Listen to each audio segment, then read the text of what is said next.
Une production des studios Bass.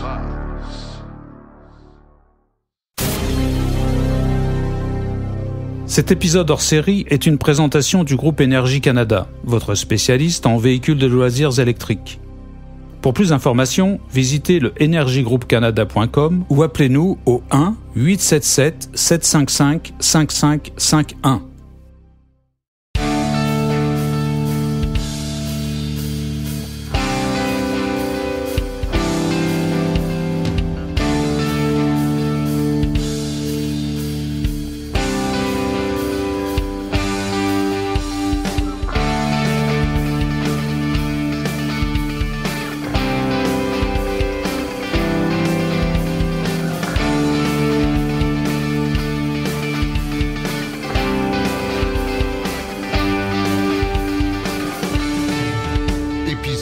Hors série. Alors, bienvenue à Silence on roule, toujours live du Salon du véhicule électrique de Montréal, édition 2024. Une superbe édition et je suis en compagnie de mon collègue depuis de nombreuses années, Philippe Corbeil. Bonjour Philippe. Hey, bonjour Martin. On va parler de d'autres choses que des voitures et puis c'est ta spécialité de parler de d'autres choses que des voitures, fait que tu ne seras pas dépaysé. Non, malgré que d'habitude, je reste dans le matériel roulant, mais là, on va faire quelque chose de différent. On va faire quelque chose de différent parce qu'on a avec nous aujourd'hui Alexandre Baudet et Antoine Cinq-Mars qui sont tous les deux pour la filiale d'Hydro-Québec qui s'appelle ILO. C'est bien ça? C'est bien ça. Ben, allons-y avec, mettons, Antoine, présente-nous donc ce que c'est ILO pour les gens qui ne connaissent pas. Bien, en fait, pour bien présenter ILO, il faut d'abord comprendre à quoi ça sert ILO. C'est venu pour répondre à un besoin principalement au niveau de l'approvisionnement électrique. Quand il y a une très grande demande au niveau du réseau électrique, bien, ça vient créer vraiment un étranglement au niveau du réseau. Puis le réseau électrique se retrouve dans une situation où il doit probablement importer ou même lancer des moyens de production supplémentaires. Donc, ILO, c'est une solution de maison intelligente qui permet pour tous les clients, justement, de contribuer à leur façon à alléger la pression qu'il y a sur le réseau à travers un contrôle automatisé des appareils. On peut penser au thermostat, qui est la chauffe de l'air, et aussi aux bornes de recharge. OK. Et est-ce qu'il y a différents produits différents que ILO nous offre ou c'est... T'embarques dans ILO, c'est un package de titre dans le centre? Non, effectivement. On essaie d'ouvrir justement notre solution pour couvrir un maximum de solutions. Ce qui est vraiment important de comprendre, c'est qu'au niveau de la consommation énergétique, c'est vraiment la chauffe de l'air qui a un gros impact. Fait que pour nous, c'est des ressources qui ont beaucoup de valeur. Fait qu'on a des solutions qui supportent les thermostats de plainte, les thermostats de plancher chauffant. Et on travaille de plus en plus à ouvrir l'écosystème, à permettre à d'autres manufacturiers existants d'être compatibles avec la solution. Tu me parles d'éléments, puis tout ce que tu décris là, c'est des trucs qui sont quand même assez énergivores, là, le chauffage, la recharge de véhicules. Si on veut circonscrire ou comprendre un peu mieux le but visé par Hydro-Québec ou l'objectif d'Hydro-Québec dans tout ça, c'est vraiment de s'assurer qu'à certains moments, on n'ait pas une demande qui soit trop forte sur le réseau. Donc, c'est d'aider à contrôler un peu la puissance qui va être demandée sur le réseau. Donc, ça répond à ce qu'on entend beaucoup dans les médias ces temps-ci. Là, est-ce qu'Hydro-Québec va être capable de fournir toute l'électricité dont on a besoin? Et ce, en faisant fi de bien faire les nuances entre l'énergie et la puissance. Mais là, dans ce cas-là, on déplace, dans le cas de la recharge automobile, par exemple, si on interrompt une recharge pour se donner un petit break parce que là, le réseau est très sollicité, elle va reprendre un peu plus tard, cette recharge-là. Donc, on fait juste déplacer dans le temps l'électricité qu'on va consommer. Mais ce besoin-là de faire ça, c'est pour vraiment soulager l'appel en puissance sur le réseau d'Hydro-Québec? C'est exactement ça, en fait. C'est pas un enjeu d'énergie qu'on a. Le réseau est capable de répondre à la demande énergétique. C'est vraiment un défi au niveau de la puissance. On peut l'imaginer un peu que sur le trafic qu'il peut y avoir sur le pont Jacques-Cartier le matin, quand tout le monde veut traverser en même temps, bien, c'est la même chose au niveau de la puissance. C'est quand tout le monde veut recharger, quand tout le monde veut chauffer en même temps, c'est là que le réseau, souvent, il va se retrouver même à devoir importer de l'énergie pour répondre justement à cette pression-là qui est demandée sur le réseau. Fait que tu le mentionnes bien, dans le fond, avec ILO, ce que ça fait, c'est on va aller déplacer cette consommation-là. On vient pas la soustraire, mais on vient vraiment la porter dans une période de temps. Où ça fait moins mal. Ça fait moins mal, exact. Ben, ça, moi, j'ai entendu un peu ILO un peu partout. Puis moi, l'affaire que j'ai entendue, c'est les défis. Là. ILO, c'est quoi ça exactement? Exact. Les défis, c'est la façon dont on a trouvé d'engager nos utilisateurs par rapport aux pointes d'énergie, là, aux pointes qui est souvent communiqué au niveau des médias quand on dit qu'il fait très froid, il va y avoir une pointe d'énergie. Bien, nous, on appelle ça les défis. Donc, c'est une façon un peu de ludifier cette gestion-là de cette énergie-là. Fait que les gens reçoivent une alerte la veille et pendant le défi, justement, l'énergie, elle est déplacée automatiquement. Puis pour toute énergie qui est déplacée, bien, l'utilisateur se retrouve à être récompensé. Fait qu'il y a un aspect financier aussi qui est super intéressant pour l'utilisateur. Juste pour être certain qu'on se comprend bien, Antoine, on comprend très bien que si Hydro-Québec dit qu'il y a une pointe d'énergie, moi, je peux prendre mes thermostats puis baisser le chauffage momentanément ou, pendant les périodes de pointe. Ce qu'ILO apporte de plus, c'est que c'est comme si je sous-contractais à ILO la responsabilité de baisser mon chauffage à certains moments puis de le remonter. C'est ça, c'est que c'est automatisé, j'ai pas à m'en préoccuper. Quand c'est un moment où il faut faire un petit peu plus attention parce que le réseau est très sollicité, vous venez baisser un peu ma température. Là. Tu sais, j'ai l'image, là, mais est-ce que je l'exprime bien? Non, tu l'exprimes bien. Puis on a d'autres tarifs, justement, qui sont plus comportementaux. On peut penser au tarif FlexD, au tarif crédit hivernal, qui vient répondre aux mêmes besoins pour le réseau, mais c'est les gens qui doivent faire les gestes. Mais il faut comprendre que les pointes commencent à 6 heures du matin. Fait que c'est pas tout le monde qui va se lever à 5h50, aller baisser leur thermostat, penser de débrancher leur véhicule électrique. Fait que c'est vraiment d'amener la paix d'esprit puis de rendre ça facile pour le client. Écoute, on est au salon du véhicule électrique. On parle de trucs qui tirent de l'énergie, donc on parle de chauffage, puis je pense que les gens le comprennent bien de faire attention dans les périodes de pointe. On va se concentrer un peu sur l'aspect véhicule électrique. Donc, vous avez une offre pour les électromobilistes, donc ceux qui ont des bandes de recharge. Est-ce que vous pouvez nous expliquer un peu ce que c'est puis comment ça fonctionne? Oui, tout à fait. Donc, comme mentionné, ILO, c'est une application mobile qui permet de configurer, contrôler différents types d'appareils et aussi qui vous permet de participer automatiquement au défi ILO. Donc, on a fait la même chose. On a fait la même chose pour la recharge. Donc, on a développé une solution qui nous permet de communiquer avec votre borne. Donc, notamment pour y envoyer des horaires de recharge spéciaux pendant les défis ILO. Donc, ça vous permettrait, entre autres, de pouvoir, dans le fond, brancher votre véhicule électrique en tout temps, retour à la maison ou n'importe quand. Et ILO va s'occuper du reste. Donc, vous n'avez pas besoin de vous soucier de ça serait quand le meilleur moment de la journée pour recharger votre véhicule, pour le brancher ou débrancher. Tout va être fait pour vous. Donc, c'est vraiment l'aspect automatisation qui est un des grands bénéfices de cette solution-là. Donc, comment ça marche? Mais la première étape, évidemment, c'est d'être un client ILO. Donc, au début, quand on avait lancé ILO, il fallait avoir le chauffage de plainte. Maintenant, on peut le devenir aussi avec chauffage central, avec un thermostat compatible. Mais une chose à noter, c'est que si vous avez une borne de recharge compatible, dans le fond, c'est tout ce qu'il vous faut pour devenir client ILO. Mais on vous encourage évidemment d'ajouter d'autres appareils. Comme Antoine disait, la charge principale dans une maison, ça reste le chauffage. Ensuite, il faut avoir la bonne borne. Donc, pour le moment, c'est seulement les bornes EV Duty fabriquées par Elmec de type Smart Home qui sont compatibles avec la solution ILO. Mais si vous avez une borne EV Duty à la maison et elle n'est pas Smart Home, bonne nouvelle, dans la plupart des cas, vous pouvez faire une mise à niveau. On peut dire en anglais un upgrade.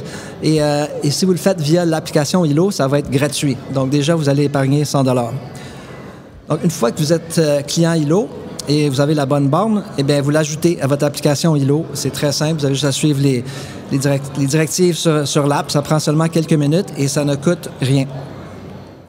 Une fois que vous avez complété ces étapes, donc là, nous, on va être en mesure de parler avec votre borne, toujours avec votre permission, évidemment.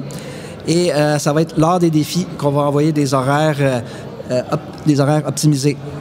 OK, puis qu'est-ce qui arrive? C'est quoi qui arrive quand on veut recharger notre véhicule électrique durant un défi? Comment que ça fonctionne? Il n'y a aucun problème. Vous pouvez vous désister en tout temps. D'ailleurs, c'est la même chose pour tous les appareils ILO. Donc, vous pouvez vous désister avant le défi, pendant le défi. aucun problème. C'est certain que donc les gens qui auraient peur de dire je veux pas embarquer avec ILO pour ma recharge parce que j'ai peur qu'à certains moments j'ai besoin de charger mon véhicule puis que ILO interrompt ma recharge. Le gros bout du bâton, ça reste le propriétaire qui l'a. C'est-à-dire que si on lui dit rien, ILO va essayer d'optimiser le tout, mais si on a un besoin ponctuel pour une raison X et qu'on ne veut pas arrêter notre recharge ou baisser notre chauffage, on a toujours le contrôle. C'est ça. Vous restez en contrôle. Vous pouvez le faire désister en tout temps. Mais je dirais que c'est très, très rare que les gens font ça. Parce que vous savez, probablement plus que moi, le temps de recharge moyen, c'est de 2 heures. Et souvent, c'est même moins. Et même pour recharger un véhicule au complet de 20% à 80%, typiquement, ça prend moins de 8 heures. Donc, normalement, vous avez en masse de temps entre défis du soir et le lendemain matin ou entre 2 défis pour recharger votre véhicule. Ouais, c'est un point important que tu dis là, Alexandre, parce que souvent, quand on dit aux gens, parce que je dis ILO, c'est une façon de le faire, mais ceux qui n'ont pas ILO, on dit souvent aux gens, quand vous arrivez de travailler, vous n'êtes pas obligé de recharger votre voiture là. Vous pouvez faire repartir votre recharge à 9-10 heures le soir. La plupart des véhicules ont de toute façon une programmation dedans où tu peux décider à quelle heure la recharge se fait. Puis, il n'y arrivera pas à moins d'avoir une immense batterie, là, il n'y aura pas de cas où en chargeant à 10 heures le soir, tu ne seras pas plein le lendemain matin. Donc, le fait d'interrompre momentanément une recharge avec ILO, il n'y a pas de risque que votre auto soit pas plein le lendemain matin. De toute façon, l'auto, elle aurait été full à minuit. Fait que au lieu d'être full à minuit, elle va être full à 1h30 du matin, puis ça finit. Elle va être pleine le lendemain. Exactement. Puis si jamais vous prévoyez que, vous avez besoin de votre véhicule plus tôt que ça, comme expliqué, vous pouvez désister du défi en tout temps. Puis, moi, qu'est-ce que je gagne avec ça? Comment que mes récompenses sont calculées? C'est quoi mon avantage de la mettre avec ILO, ma borne? Oui, les récompenses ILO sont toujours calculées par rapport à la consommation totale de votre maison. Donc, il n'y a pas une récompense spéciale pour la recharge. Donc, c'est juste une des charges de la maison. Parmi tant d'autres. Parmi tant d'autres. Mais c'est certain que ça ajoute. Donc, mais ça va dépendre vraiment beaucoup des personnes. Donc, votre profil de recharge, quand est-ce que vous rechargez. Dans certains cas, ça peut être très avantageux, des fois un peu moins. Ça dépend de votre comportement. Mais une chose qu'on a observée, par contre, c'est que les clients ILO qui ont un véhicule électrique, ils ont des récompenses nettement plus élevées que la moyenne des clients ILO. Donc, c'est ce qui est important de comprendre. Tantôt, vous avez bien expliqué le bénéfice pour Hydro-Québec d'avoir ce système-là, c'est d'alléger un peu la demande en puissance à certains moments, plutôt que d'avoir à importer de l'énergie d'ailleurs, de la puissance de l'extérieur, mais surtout de la puissance, en fait, qui est touchée par cette problématique-là. Ça fait en sorte qu'on vous donne un petit break dans des moments où le réseau est très sollicité, mais pour le consommateur, il y a aussi un avantage. Donc, c'est pas juste, on fait pas juste rendre service à Hydro-Québec, on se rend service à soi-même aussi, parce que, étant donné que le principe d'ILO, c'est que vous donnez soit une ristourne, je sais pas comment dire ça, mais il y a un avantage financier pour la personne qui adhère à votre service à embarquer dans ces défis-là, parce que plus elle embarque et mieux elle fait ses défis, plus elle va économiser des sous. C'est bien ça? C'est bien ça. Puis on le voit que le taux de participation il est super élevé. Les gens embarquent dans le programme. On a près de 98% des gens qui vont participer à l'ensemble des défis. Puis, si on regarde, exemple, pour la dernière saison, qui était quand même un hiver assez clément, on parle de 19 défis pour la dernière saison qui vient de se terminer, bien, c'est quand même des récompenses moyennes de 135 $ que les clients ont eues. Fait que c'est super intéressant. C'est 7 $ en moyenne par défi. Fait que vous pouvez faire le calcul, là, dépendamment. On va aller jusqu'à un maximum de 30 défis dans une saison.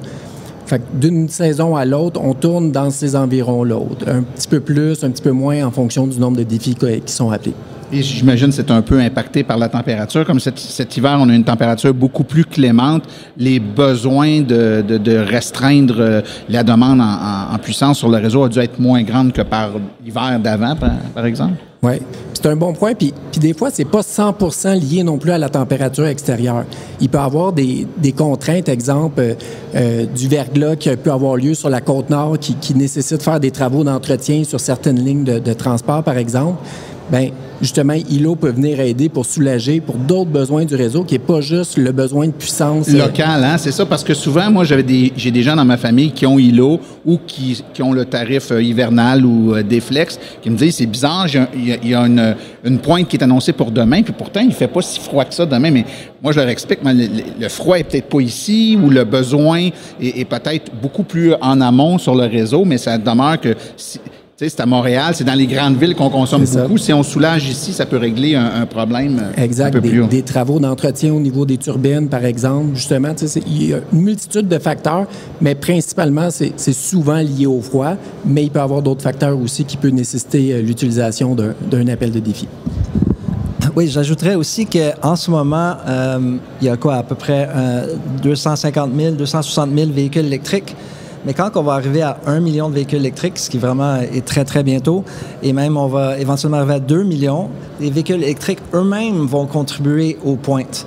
Donc, en ce moment, on a beaucoup des défis ILO, c'est le matin, mais on prévoit déjà que d'ici quelques années, les pointes vont se déplacer le soir. Moi, c'est certain que ça va être lié au chauffage, parce que c'est le chauffage qui va le pousser encore plus à la limite. Mais les véhicules électriques, on s'ajoute à ça, si on les laisse recharger n'importe quoi, ils vont contribuer à graver les pointes et augmenter les coûts d'électricité pour tout le monde et aussi augmenter le risque de panne.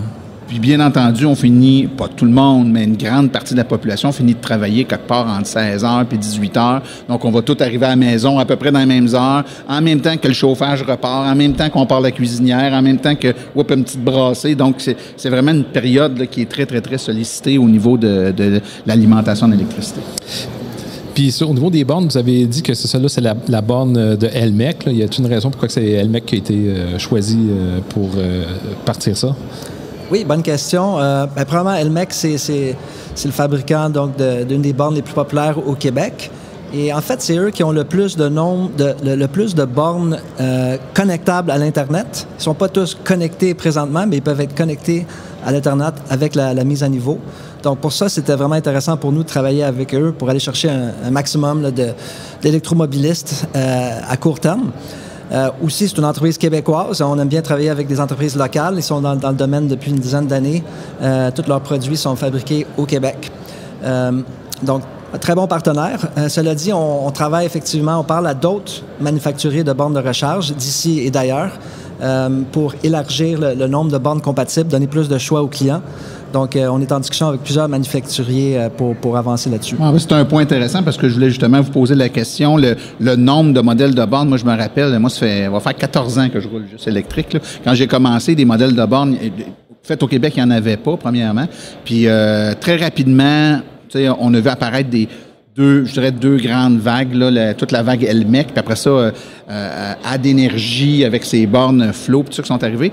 Puis ça a pris quand même un certain temps avant que d'autres bornes apparaissent sur le marché, québécoises ou autres d'ailleurs, ce qui fait qu'il y a une très grande part du marché qui était prise par ces deux entreprises-là. Mais là, depuis 2-3 ans, on voit une très grande déferlation de bornes américaines, canadiennes, pour la plupart d'entre elles maintenant connectées, ou du moins il y a une version de la borne qui peut se prendre connectée. Donc, il y a de plus en plus de diversité dans les bornes et dans ce que les gens achètent, et il y a de plus en plus de bornes spécialisées pour quand tu as plus qu'un véhicule, des bornes qui ont plein de particularités plus vastes, étant donné qu'il y a des besoins de plus en plus vastes avec les véhicules électriques. Donc, vous allez être confronté à de plus en plus de clients qui vont vouloir connecter leur borne à ILO, un peu comme ça va être le même principe avec les thermostats connectés. Je sais que vous avez ajouté certains modèles. Là, moi, j'ai des thermostats Mysa à la maison que j'ai depuis très longtemps. En fait, moi, je les ai achetés sur Kickstarter quand ils ont commencé cette entreprise-là canadienne. Ça vous donne une idée. Et maintenant, je pense que j'en ai une douzaine de thermostats comme ça d'installer chez moi dans la maison. Là, maintenant, ils sont compatibles avec ILO, ce qui n'était pas le cas au début. Donc, j'étais bien content. C'est quelque chose de quand même populaire. Ça va être la même chose avec les bornes. Les gens vont vouloir en ajouter d'autres. Est-ce que c'est quoi les critères qui fait qu'une borne peut être compatible? Je parle du point de vue technique. Là, évidemment, là, il y a toute une question. Vous devez faire des ententes. Il y a des questions plus légales. Tout ça, je veux pas qu'on entre là-dedans. C'est complexe. Mais du point de vue technique, qu'est-ce que doit avoir la borne pour être compatible avec ILO? Bien, minimalement, il faut que ça soit une borne qui peut se connecter à l'Internet. Donc, il faut que ça soit une borne normalement Wi-Fi. Ensuite, je dirais qu'on n'a pas des requis très, très, très stricts. c'est une industrie qui est encore jeune. Hein? Donc, l'intégration borne avec les réseaux, avec des acteurs comme ILO, c'est très nouveau. Là. Donc, on n'a pas vraiment de normes. Donc, c'est vraiment du travail cas par cas. Avec chaque manufacturier, on va voir qu'est-ce qu'ils ont disponible et on va mettre nos développeurs, avec leurs développeurs, essayer de trouver une solution. Mais c'est pour ça que ça prend un peu de temps. Il faut être patient. Et comme Antoine disait, on travaille aussi beaucoup sur les solutions de chauffage, chauffe-eau, etc. Donc, ça va prendre encore un peu de temps pour couvrir toutes... Bien, je pense qu'on va jamais couvrir toutes les marques, là, mais on va avoir plus de marques bientôt, c'est certain. Moi, j'aimerais qu'on mette un peu de chiffres là-dessus, même si c'est naissant. Disons, c'est né depuis un bout de temps, mais je veux dire, c'est encore au début, toute cette mouvance-là de, un, la voiture électrique, puis deux, une gestion plus intelligente de l'énergie ou un contrôle plus intelligent de l'énergie par un producteur d'énergie, entre autres. Mais déjà, vous devez avoir des chiffres. Ça représente quoi l'impact d'avoir des bornes connectées avec Kilo? Avez-vous des chiffres en termes de kilos, de mégawattheures que vous avez pu déplacer ou encore de l'énergie que vous n'avez pas achetée aux États-Unis parce que vous avez été capable de baisser un peu la demande ici? Est-ce que vous avez des chiffres pour nous illustrer ça? Bien, certainement. Là. Si on regarde justement au niveau de la dernière saison, là, on parle d'une réduction de puissance moyenne de 103 mégawatts. Fait que, tu sais, ça peut représenter là, énormément de domiciles, là, justement, en termes de besoins électriques. Tantôt, vous avez parlé qu'en moyenne, les utilisateurs de ILO vont aller sauver là, aux alentours de 150 $ à peu près en moyenne par année. Là. Je me souviens plus du chiffre exact que tu as nommé. Puis cette année, il y a eu quoi? Un peu moins de 20 défis, je pense 19 défis, ça se peut-tu dans l'année? Exactement, 19 défis. Bon. Évidemment, ces défis-là vont varier énormément en fonction de si c'est une maison qui a du chauffage électrique, pas de chauffage électrique, on a une voiture électrique, on n'en a pas. On en a deux, même dans certains cas, on voit de plus en plus des gens qui ont deux voitures électriques. Donc, ça va avoir un impact de plus en plus grand. Et le fait d'être capable de soustraire cette charge-là sur le réseau va devenir, d'année en année, avec l'adhésion des voitures électriques, le besoin, ou je devrais dire même la quasi-obligation d'être capable de faire quelque chose avec ça va devenir de plus en plus puissante. Je parlais avec des gens de la Ville de Montréal il n'y a pas tellement longtemps qui me disaient on a des préoccupations parce qu'actuellement, puis dans le cas de la Ville de Montréal, il faut savoir qu'il y a une partie de l'infrastructure électrique qui est enfouie, qui est sous terre. Ils disaient, la limite dans certains quartiers, dans certaines rues, fait en sorte que si tout le monde a des voitures électriques et que tout le monde les charge en même temps, on n'y arrivera pas. Il va falloir être capable de contrôler tout ça. Donc, est-ce que vous avez des intentions, là, je clarifie ma question, de faire du contrôle de puissance comme ça pour d'autres raisons que des raisons de pointe, mais également pour des raisons de limites ponctuelles ou géographiques du réseau? Oui, bien, il y a deux aspects à ta question. Un élément pour lequel le véhicule électrique amène un stress important au niveau du réseau, c'est les reprises après panne. Il y a une panne électrique de plusieurs heures, le courant revient, les charges repartent, mais aussi les bornes de véhicules électriques qui repartent en même temps, puis ça amène un stress sur le réseau qui, pour vrai, on a été un peu pris de court à ce niveau-là parce que cette demande-là, on n'a pas les équipements au niveau de la distribution, là, vraiment dans les quartiers, les disjoncteurs, les poteaux et tout ça. Fait que, dans certains quartiers, ils ont été obligés là, de débrancher manuellement au niveau des disjoncteurs pour pouvoir ramener le courant après une panne de courant. Fait que l'aspect, la connectivité puis l'intelligence qu'il peut y avoir, bien, ça vient régler des problèmes aussi à d'autres niveaux, comme tu mentionnes, qui peut être des besoins plus locaux dans certains quartiers. Puis, comment on fait pour pouvoir en savoir plus là, ou s'abonner avec ILO? C'est une bonne question. On a notre site Internet, iloenergie.ca, .com, pardon.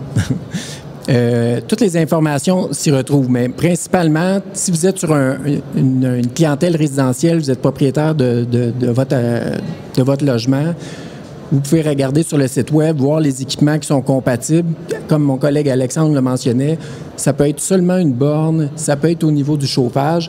C'est certain que les clients qui ont une multitude d'équipements qu'ils peuvent mettre sous gestion, bien, ça permet justement d'augmenter ces récompenses puis d'augmenter la valeur de la solution. Puis on va mettre dans les références du podcast l'hyperlien pour que les gens puissent aller directement sur le site de ILO, là, s'il y en a qui sont intéressés de se renseigner un peu plus, voire même idéalement y adhérer. En terminant, puis avant de se quitter, peut-être de nous donner un peu une perspective d'avenir. Ça s'en va vers quoi, ILO? Y a-t-il des développements, des ajouts, des nouvelles technologies qui peuvent nous permettre d'espérer des choses nouvelles? Oui, bien, premièrement, pour la mobilité électrique, donc, bien, comme mentionné, premièrement, plus de bornes compatibles, donc pour donner plus de choix. Donc ça va venir dans les prochaines années. On travaille aussi sur des solutions qui permettraient de parler directement aux véhicules électriques sans passer par les bornes. Donc ça, c'est une autre approche pour optimiser la consommation électrique des véhicules électriques qui avance notamment aux États-Unis. Troisièmement, je dirais des solutions taillées sur mesure pour le multilogement, où on sait qu'il y a des enjeux de puissance au niveau du bâtiment lui-même. Ça, il y a nos collègues de Axo qui ont lancé quelque chose cette semaine. Oui, Eddie. Oui. Donc, il y a une intégration à faire là aussi avec ILO. Et aussi, évidemment, il y a le V2G, la recherche bidirectionnelle. Je sais qu'il intéresse beaucoup les gens. Et là, je parle vraiment de la recherche, donc de pouvoir livrer du kilowatt au réseau, pas pour la maison, là, ce qu'on appellerait du vehicle to home, ou pas pour des outils, etc., ce qu'on appellerait le vehicle to load, mais le V2G, donc, qui permettrait aux véhicules électriques, dans le fond, d'appuyer le réseau. Ça aussi, ça s'en vient. On est en discussion avec plusieurs acteurs de ce milieu-là. On voit un potentiel avec 1 million de véhicules électriques qui pourrait fournir potentiellement jusqu'à 7000 mégawatts de puissance. Donc ça, c'est 4 fois la puissance installée de la romaine. Bon, ça, c'est certain que ça, c'est un scénario optimiste qui présume que les véhicules électriques sont disponibles à ce moment-là. En réalité, ça va être moins que ça, mais c'est vraiment un potentiel énorme. C'est un point important que tu amènes là, Alexandre? Ton nom, Alexandre. Parce que souvent, on dépeint le véhicule électrique comme étant uniquement un problème pour le réseau électrique, alors que, ultimement, il pourrait aussi devenir une partie de la solution. Si quand j'arrive de travailler, puis que j'ai une voiture qui a 400 km d'autonomie, puis que j'ai roulé pour aller travailler, puis je suis revenu, puis il me reste encore 300 km d'autonomie, donc probablement une quarantaine de kilowattheures d'énergie dans ma batterie, puis que je branche, on est à l'heure du souper, puis je reviens de travailler, puis je me branche sur la maison, dans un contexte comme celui-là, je pourrais, entre autres, alimenter plutôt que de dire, ben là, je contribue au problème, il faudrait arrêter ma recharge parce qu'en plus de la cuisinière, puis il fait froid, mais peut-être que je pourrais prendre de l'énergie dans ma batterie pour alimenter ma maison ou pour fournir à Hydro-Québec une énergie, donc dans ton exemple là, où la batterie alimente le réseau, ben si on est sur ma rue 10 véhicules électriques qui se branchent et qui fournissent de l'énergie au réseau, probablement ça va aider mes voisins qui, eux, n'ont pas de véhicules électriques et tout le monde parce qu'il y a une énergie supplémentaire qui vient sur le réseau et après la période de pointe, ben, on recharge la batterie. Et à ce moment-là, ça veut donc dire, puis là, je veux pas qu'on entre dans des débats complexes, mais ça voudrait dire que si Hydro-Québec vient chercher de l'énergie dans ma batterie pour être capable d'alimenter le réseau, ben, elle va me la retourner, puis moi, j'aurais pas à payer pour l'électricité que je vous ai fournie. Étant donné que je vous rends service, j'imagine que vous allez me la redonner, puis que ça sera pas pénalisant financièrement pour moi, j'imagine.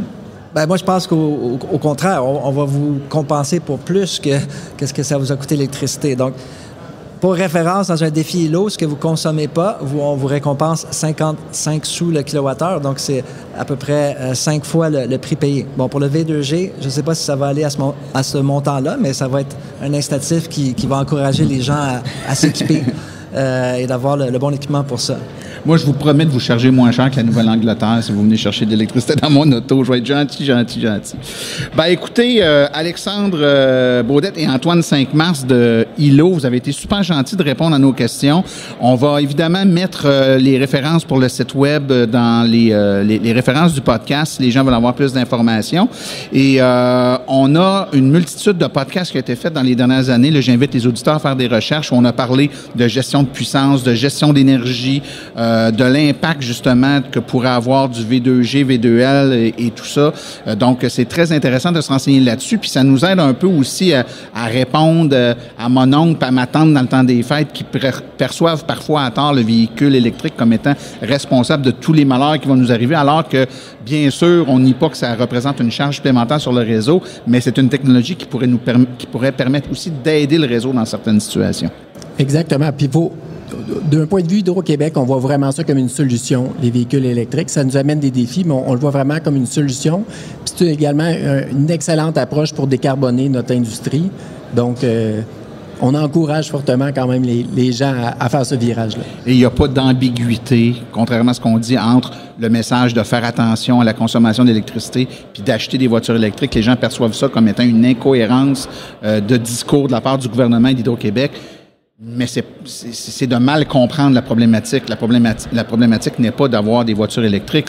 La problématique, c'est de mal gérer l'énergie et de toute la consommer en même temps, au même moment, ce qu'on devrait essayer de moins faire. Ça avait moins d'impact quand on avait moins d'auto électriques puis de maisons puis tout ça sur le réseau. Mais plus le temps passe, plus on s'électrifie. Puis c'est pas juste les voitures, hein. Les industries s'électrifient. Il y a plein d'autres éléments qui viennent mettre une charge supplémentaire sur le réseau, ce qui fait que collectivement, c'est correct d'utiliser cette énergie-là qui est la nôtre et qui est propre, mais il faut juste l'utiliser intelligemment. C'est là-dessus qu'on insiste un peu plus dernièrement.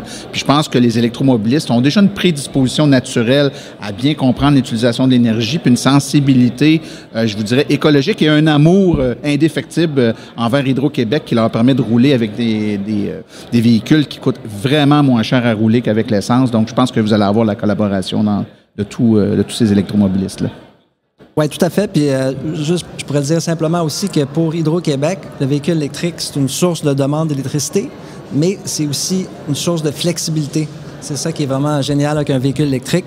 Tu peux le recharger à différentes heures, donc ça donne plus de flexibilité au réseau. Donc ça va, dans le fond, plus il y a de véhicules électriques, si la recharge est gérée de manière intelligente, mais ça va pouvoir permettre encore plus d'électrification pour l'ensemble de l'économie québécoise. Ah, tout à fait. Et c'est de loin l'élément énergivore le plus facile à contrôler en termes de quand on l'utilise, la recharge n'est pas.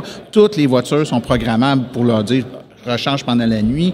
Toutes les voitures, ou à peu près, sont stationnées pendant la moitié de leur journée, voire même plus, dans un stationnement où ils peuvent être rechargés à différents moments. Donc, l'idée, c'est juste de choisir le bon moment qui va avoir le moins d'impact. Ici, c'est compliqué pour nous de le faire. Comme je disais tantôt, on le sous-contracte à ILO, qui non seulement va le faire sans nous charger d'argent, mais au contraire, va nous faire épargner des sous. Donc, tout le monde est gagnant là-dedans. Donc, Alexandre et Antoine, merci beaucoup pour votre présence à Silence on roule aujourd'hui. Merci beaucoup. Merci beaucoup.